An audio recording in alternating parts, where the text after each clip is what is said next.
ETF index mutual funds నేర్చుకుని stock మార్కెట్లో రాణించాలనుకుంటున్నారా? వెంటనే ఈ నెంబర్కి కాల్ చేయండి.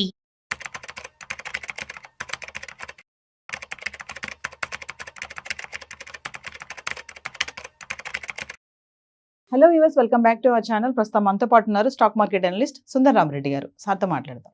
నమస్తే సార్. నమస్తే ma'am. Sir, SIP SIP account last 1 year నుంచి చూసుకుంటే మార్కెట్ వాలటాలిటీ ఎలా ఉంది అంటే ఏం చెప్తారు? మార్కెట్ లాస్ట్ 4-5 months నుంచి అప్ అండ్ డౌన్ అవుతుందండి. బట్ ఇప్పుడే కాదు, ఎప్పుడైనా ఎస్ఐపి అకౌంట్స్ ఏంటంటే కొన్ని యాడ్ అవుతుంటే కొన్ని డిస్కౌంట్ చేస్తూ ఉంటారు. Suppose long term finance goals reach అయింది అనుకోండి, కొంతమందికి చాలని చెప్పి చిత్రాలు బీన్ చేస్తారు.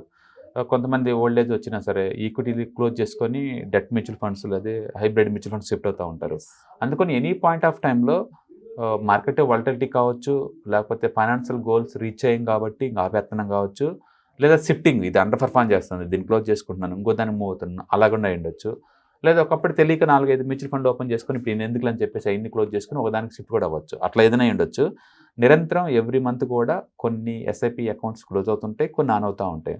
అయితే ఈ మధ్యకాలంలో మార్కెట్ వాలటిలిటీ కొంచెం ఎక్కువైందనమాట. మనం ఇప్పుడు 2023 డిసెంబర్లో చూసాం అనుకోండి, ఆ సంవత్సరం క్లోజ్ చేసిన 2 crore ఆల్మోస్ట్, అంటే యాడ్ అయిన ఏమో 1.9, అంటే యాడ్ అయినవి తక్కువ ఉంది అనమాట. అట్లా ఎవ్రీ ఇయర్ మనం చూసుకుంటూ వస్తుంటే లేదు, యాడ్ అవుతున్నాయి తక్కువ ఉంది, అంటే క్లోజ్ చేస్తున్నాయి ఎక్కువ ఉంది అనమాట. క్లోజ్ చేస్తున్నాయి ఎక్కువ ఉంది. ఇప్పుడు చూసాం అనుకోండి, లాస్ట్ 4 months నుంచి వాలటిలిటీ స్టార్ట్ అయిన తర్వాత సెప్టెంబర్లో 4 crore క్లోజ్ చేశారు. బట్ అదే టైంలో 2.64 ఓపెన్ అయినాయి. 2.64 ఓపెన్ అయినాయి అనమాట.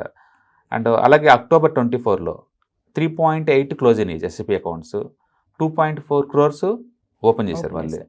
అలాగే నవంబర్లో చూసాం అనుకోండి 3.9 crore క్లోజ్ చేశారు అకౌంట్స్, అండ్ 1 crore యాడ్ అయినాయి కొత్తగా. డిసెంబర్లో చూసాం అనుకోండి 4.4 crore అకౌంట్స్ క్లోజ్ అయినాయి, బట్ కొత్తగా యాడ్ అయింది మాత్రం 0.9 యాడ్ అవుతున్నాయి. అంటే దాని మీనింగ్ అంటే గత 4 నెలల నుంచి ఎక్కువ ఎస్ఐపి అకౌంట్స్ కోట్లలో క్లోజ్ అవుతున్నాయి, అండ్ 1-2 కోట్లు ఓపెన్ చేస్తున్నారు. నెట్ ఈజ్ ఈక్వల్ టు మైనస్లో ఉంటుంది. మనకి డేటా అనౌన్స్మెంట్ చేసినప్పుడు ఏంటంటే ఎస్ఐపి అకౌంట్స్లో క్లోజ్ అయినాయి ప్లస్ ఓపెన్ అయినాయి నెట్ ఈజ్ ఈక్వల్ టు లాగా ఓపెన్ మనకు చెప్తా ఉంటారు డేటాని. అందుకని మనం ఎవ్రీ మంత్ ఎవ్రీ ఇయర్ బాగా ఓపెన్ అవుతున్నాయేమో అనుకుంటున్నాం, కానీ యాక్చువల్ చెప్పాలంటే ఈ సంవత్సరం నెట్ క్లోజింగ్స్ ఎక్కువ ఉన్నాయి. అఫ్కోర్స్ చెప్పాను కదా, వాలటిలిటీ తోటి కొంతమంది క్లోజ్ చేసుకుని ఉండొచ్చు, కొంతమంది ఫైనాన్షియల్ గోల్స్ తోటి కూడా రీచ్ అయింది అనుకోండి చాలని క్లోజ్ చేసుకోవచ్చు. కొంతమంది 4-5 మ్యూచువల్ ఫండ్స్ ఓపెన్ చేసి ఇన్నెందుకులే అని చెప్పేసి ఒకటిగా మార్చుకోవచ్చు కదా. అట్లా మొత్తానికైతే అకౌంట్లో ఎస్ఐపి అకౌంట్స్ మాత్రం రాను ఇవి అప్ అండ్ డౌన్ అవుతా ఉన్నాయి అనమాట. మొత్తం ఓవరాల్ చూసుకుంటే కనుక ఎక్కువగా క్లోజ్ అవ్వడానికి మెయిన్ రీజన్ ఏముంటుంది సార్ ఇన్ని అకౌంట్స్ క్లోజ్ చేయడానికి? ఎస్ఐపి నేను చెప్పాను కదా, ఇన్నోసెన్స్ తోటి ఒక 7-8 అకౌంట్లు ఓపెన్ చేశారు. 7-8 మ్యూచువల్ ఫండ్ నెంబర్స్ ఓపెన్ చేసుకునే అకౌంట్ డిఫరెంట్ బ్రోకర్స్ దగ్గర ఓపెన్ చేశాను. నాకు అన్ని అవసరం లేదనిపించింది అనుకోండి, క్లోజ్ చేసుకుంటూ వచ్చేస్తాను. ఫైనాన్షియల్ గోల్స్ రీచ్ అయింది, అవసరం లేదు నాకు, నేను క్లోజ్ చేసుకుంటాను. ఓకే. అలాగే డబ్బులు చాలటం లేదు, ఇన్ఫ్లేషన్ ఎక్కువైంది, డబ్బులు చాలటం లేదు, ప్రస్తుతానికి దీని ఆపేద్దాం అట్లా. సో మార్కెట్ బాగా పడ్డప్పుడు ఎక్కువ మంది మార్కెట్లోకి వస్తుంటారు, పీక్ లెవెల్ ఉన్నప్పుడు ఎన్నికన్ని క్లోజ్ అవుతుంటాయి, మామూలు విషయమే. అందుకని బయట చెప్పినంత ఈజీ ఏం కాదు లాంగ్ టర్మ్ హోల్డ్ చేయటం. ఎప్పుడైనా ఒక 10% పడగానే భయం వేస్తుంది, క్లోజ్ చేసుకుంటూ ఉంటారు. అందుకని మీరు 2-3 years మార్కెట్ ఈ సైకిల్స్ని హ్యాండిల్ చేయడం వస్తేనే లాంగ్ టర్మ్లో మంచి వెల్త్ క్రియేట్ చేసుకోగలుగుతారు. షార్ట్ టర్మ్ పాయింట్ ఆఫ్లో పడంగానే భయం వేస్తే చాలా మందికి క్లోజ్ చేస్తూ ఉంటారు. ఎందుకు అంటే ఈక్విటీ టూ మచ్ వాలటిలిటీ ఉంటుంది, హైబ్రిడ్ మల్టీ అసెట్ తగ్గిద్ది, కానీ ఈక్విటీ అయితే ఈజీగా క్లోజ్ అవుతూ ఉంటాయి. అంటే క్లోజ్ చేస్తున్నా ఒక పక్క మళ్ళీ ఓపెన్ అవుతున్నాయి. అవును, క్లోజ్ అవుతున్నాయి, మళ్ళీ ఇటు ఓపెన్ అవుతుంది. ఇది లక్షల్లో అనేది. సో కాబట్టి 30 లక్షల అకౌంట్లు అండి, 30 అకౌంట్లు లక్షలు క్లోజ్ అవుతున్నాయి, 20 లక్షలు యాడ్ అవుతున్నాయి, క్లోజ్ అవుతున్నాయి. అంటే యావరేజ్ మీద 40 లక్షలు, 30 లక్షల నుంచి 40 లక్షల వరకు అకౌంట్ క్లోజ్ అవుతున్నాయి గత 4 నెలల నుంచి. అండ్ ఓపెన్ అవటం మాత్రం 20 lakhs అకౌంట్లో ఓపెన్ అవుతున్నాయి. ఆ net is equal to 20 lakh drop అవుతుంది, 20 lakh డ్రాప్ అవుతున్నాయి. అంటే పర్ మంత్ యావరేజ్ మీద 25 lakh డ్రాప్ అవుతుంది ఇండియాలో, కొత్తగా యాడ్ కాకపోగా. ఓకే. అందుకని ముందు రోజుల్లో ఇది ముందు బాటు అంత ఈజీ అంటే అంత ఈజీ ఏం కాదు. అంటే ఇప్పుడు నెట్ అకౌంట్లు ఎన్ని యాక్టివ్ ఉన్నాయి అంటే 5.4 crores ఉన్నాయి. ఓకే. ప్రెజెంట్ 5.4 crores యాడ్ లైవ్లో ఉన్నాయి నెట్ అకౌంట్లో. So market up and down ఇవి కూడా అప్ అండ్ డౌన్ అవుతూ ఉంటాయి, అది కామనే అనుకోవాలా.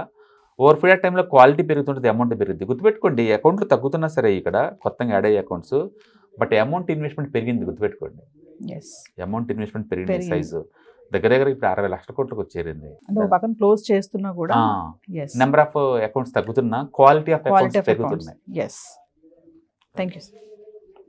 హాయ్, మొట్టమొదటిసారిగా మన విజయవాడలో క్లాస్ రూమ్ ట్రైనింగ్ అండి, 1 డే క్లాస్ రూమ్ ఎన్విరాన్మెంట్లో ఆఫ్లైన్ వెబినార్ జరగబోతుంది. అండ్ ఇంట్రెస్ట్ ఉన్న పార్టిసిపెంట్స్ ఈ కింద స్క్రోల్ అవుతున్న నెంబర్కి రింగ్ చేసుకొని సీట్ బుక్ చేసుకోండి. దీంట్లో ETFs, index funds and mutual funds మీద completely and hand holding experience మీకు ప్రొవైడ్ చేయబడుతుంది. దీని ద్వారా ఏంటంటే మనం ఎసెట్స్ని స్టాక్ మార్కెట్లో ఎలా మేనేజ్ చేసుకోవాలి, ఎలా గ్రో చేసుకోవాలి, ఎలా ప్రొటెక్ట్ చేసుకోవాలో అంటే ప్రాక్టికల్గా నేర్చుకుంటారు. అండ్ ఇప్పటి వరకు మనం ఆన్లైన్లోనే మీరు అటెండ్ అవుతున్నారు. ఇక నుంచి మీరు మన విజయవాడ సిటీలోనే అండ్ లైవ్లో క్లాస్ రూమ్ ఎన్విరాన్మెంట్లో నేర్చుకునే ఛాన్స్ దొరుకుతుంది. కాబట్టి ఇంట్రెస్ట్ ఉన్న పార్టిసిపెంట్స్ కింద స్క్రోల్ అవుతున్న నెంబర్కి పింగ్ చేసి సీటు రిజర్వ్ చేసుకోండి. Thank you.